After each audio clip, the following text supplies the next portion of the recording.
নববৈষ্ণৱ যুগৰ প্ৰৱৰ্তক জগতগুৰু শ্ৰীমন্ত শংকৰদেৱৰ শ্ৰীচৰণ প্ৰণিপাত জপৰ লাল কম্পৰ কাল নন্দন নন্দন উদ্ধৱৰ বন্দন গোপিনী মন দৈব কীৰ্তন গোৱালৰ গোপাল আৰু ভগতৰ কৃপা সৰ্বজ্ঞ সৰ্বব্যাপ্ত সৰ্বাশ্ৰয়ী সৰ্বশক্তিমান পৰম পুৰুষ পৰম আনন্দ পৰমেশ্বৰ পৰম কৃপালু ভগৱান কৃষ্ণৰ বাংময়ী স্বৰূপ শ্ৰীমদ ভাগৱত শাস্ত্ৰাংগী প্ৰমাণ জনাই বৈকুণ্ঠৰ কল্পতৰু নাম বস্তুভাগক আৰম্ভ কৰি দেৱৰ দুৰ্লভ নৰতনধাৰী আজি বৈকুণ্ঠ নামত উপবিষ্ট তথা উপস্থিত প্ৰৱৰ্তন বাল বান্ধৱ আইমাতৃ যুৱক যুৱতী প্ৰমুখ্যে শিশুসকলৰ শৰীৰত বিৰাজমান দিব্য আত্মা অন্তৰৰ প্ৰতিভাজনে বিষ্ণু বৈষ্ণৱৰ কথাৰে সমৃদ্ধ ভক্তি জ্ঞান আৰু বৈৰাগ্য বৰ্ধনকাৰী শ্ৰীমদ ভাগৱতৰ কিছু চৰ্চা কৰিব প্ৰদান কৰিছোঁ।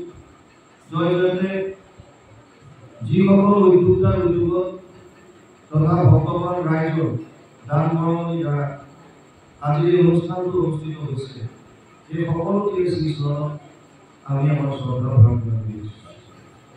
কাৰণ তাৰা সবে ভগত বৈষ্ণৱ নিমন্ত্ৰণ কৰি আনি প্ৰভু ভগৱন্তৰ লীলাসমূহ শ্ৰৱণ কীৰ্তন কৰাৰ যি সুবিধা কৰি দিছে যুগ ধৰ্মৰ ফালৰ পৰা ইয়াক শ্ৰেষ্ঠ কৰ্ম বুলি অভিহিত কৰিছে। ব্যাসদেৱে ভাগৱতত লিখিছে কৃতেয়ত বিষ্ণু ত্ৰেতায়ম য়জতে মধ্যে দ্বাপৰে পৰিচয়ায়ম কলো তদ হৰি কীৰ্তনা 12:52 দ্বাদশ স্কন্ধ 3 অধ্যায় 52 নম্বৰ শ্লোক ভাগৱত অনুবাদ কৰিছে মহাপুৰুষ মাধৱদেৱে তেওঁৰ অনবদ্য গ্ৰন্থ নাম ঘোষা যুগ ধৰ্ম নিৰ্ণয় 399 পঞ্চকা মহাপুৰুষ মাধৱদেৱে লিখিছে সত্য বুলি ধ্যান ত্ৰেতা বুলি যজ্ঞ দ্বাপৰ যুগত পূজা কৰি হৰি কীৰ্তন বিনাই আৱৰ নাই এই পূজা অৰ্থাৎ ঈশ্বৰক পাব পৰা মায়াৰ পৰা পৰিত্ৰাণ পাব পৰা পৰম আনন্দ হৃদয়ত উপলব্ধি কৰিব পৰা যদি সহজ আৰু সুগম কিবা উপায় কলিযুগৰ কাৰণে আছে তেতিয়াহ'লে সেয়া হৈছে কৃষ্ণৰ একান্ত শৰণ আৰু ভকতৰ সংগত তেৰাৰ লীলাসমূহ শ্ৰৱণ কীৰ্তন। সেইকাৰণে যিসকলে উদ্যোগ লৈ এনেধৰণে প্ৰভু ভগৱন্তৰ লীলাসমূহ শ্ৰৱণ কীৰ্তন কৰাৰ সুবিধা কৰি দিয়ে তেওঁলোক শ্ৰদ্ধাৰ পাত্ৰ সেৱাৰ যোগ্য। আমি পুনৰ সেৱকীসকলৰ শ্ৰীচৰণত আমাৰ শ্ৰদ্ধা বৰ্ণন কৰিছোঁ। বৰ্তমান অসমত ভাগৱতৰ এক জোৱাৰ উঠিছে বিপ্লৱ। আপুনি অসমৰ যেনিয়ে নাযাওক কিয় ভাগৱতৰ অনুষ্ঠান আপোনালোকে দেখা পাব।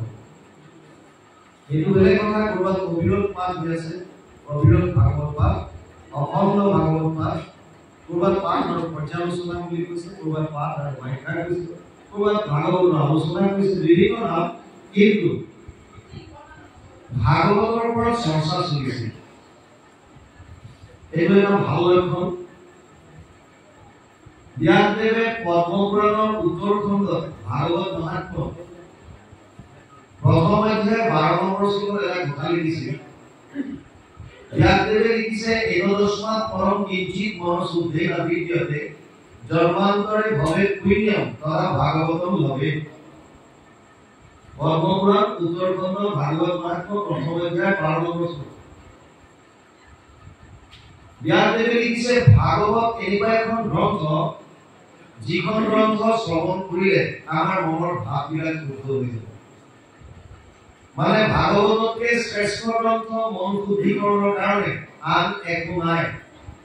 কিন্তু এই ভাগৱত শ্ৰৱণ কৰিলে জন্মান্তৰে ভৱেৎ পুণ্যম তথা ভাগৱতম লভেৎ। বহুত জন্ম পুণ্যৰ ফল হ'লে ভাগৱত শুনিবলৈ পায়। এতিয়া ব্যাসদেৱৰ যদি শ্লোকটোৰ প্ৰতি আমি সত্যতা যদি ভালে চাওঁ এটা কথা আমি পৰিলক্ষিত কৰিম যে ভাগৱত শুনিলে আমাৰ মনৰ ভাৱ শুদ্ধ হ'ব, ইয়াত কোনো সন্দেহ নাই। আৰু যদি আমি ভাগৱত শ্ৰৱণ কৰিছো তেতিয়াহ'লে আমাৰ মনৰ ভাৱ শুদ্ধ হৈছে।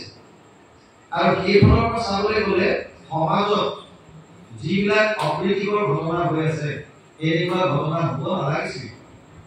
ধৰ্ষণ লুণ্ঠন ঈৰ্ষা দ্বেষ কাম ক্ৰোধ এইবিলাক থাকিব নালাগিছিল। কাৰণ আমি ভাগৱত শুনিছো আৰু ভাগৱতে মনৰ ভাৱবিলাক শুদ্ধ কৰি দিছে।